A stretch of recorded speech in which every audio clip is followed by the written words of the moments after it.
عليكم ورحمة الله وبركاته. kusoo dhawaada kanaalkeena iga fil wanaag. maanta waxaan wadnaa mask wajiga la marsado iyo jirka dhan karta gacmaha oo qurux ka dhigay maasha Allah. iida soo dhow waa in la isqurxiyaa hadaa imtixaanaad laga soo dhamaaday waxyaalo dabiici ah isku nuuriso waay maaha. iida soo dhow soon waa laga baxayaa saxaabe ducadu waa xageena. soonka hadda loo ahaa wuuna dhamaaday waa ujeedaanba duuyin waa taasa qurux maasha Allah ujeedaan waxaan ku sameeyay sida u sameeyay la fiirsada ciid isku nuuriya saxaabe ka faa'iideyso wacan.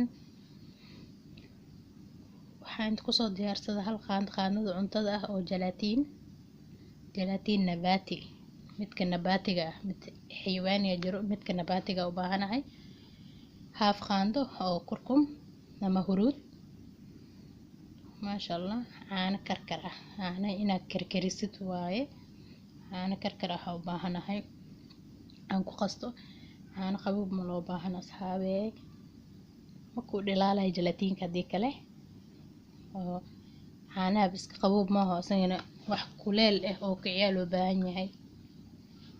isku wada daraya alaabtan easy very easy waaye ruuxina ka dhigaysa maasha Allah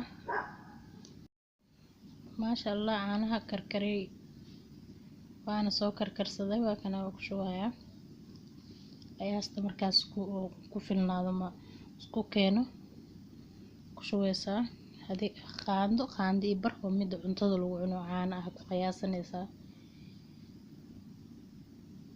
waa kana saan markuu noqdo gidigidisid xoogaa yar microwave ka gelinaya saan markuu noqdo microwave ka gelinaya ilaa mujeeda kuleyl loo baahan caanaha iska qabow ma kuleyl ku dhilaalo loo baahan yahay microwave ka soo gelina waa kana microwave ka soo geliya asxaabe waa ujeedaan maasha Allah waa kaasa saan uu noqday.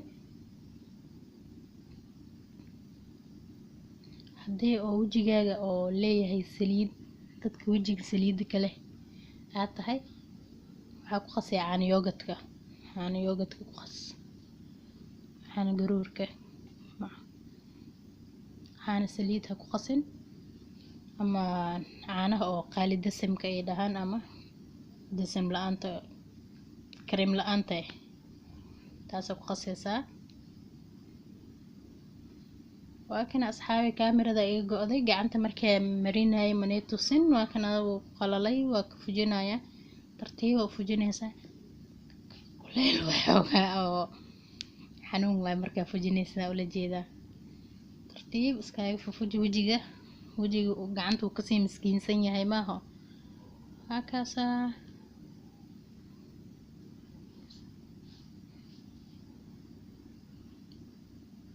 waa kana asxaabe farqiga u dhaxeeya labada gacmood oo ujeedaan waa kaasa ujeedaan farqiga ka faa'iideysi wacan kanaalka da ku cusubtaa subscribe day video wadu ku xajibay like saar asxaabtaada la wadaag. Assalaamu calaykum waraxmatullaahi wabarakaatuh.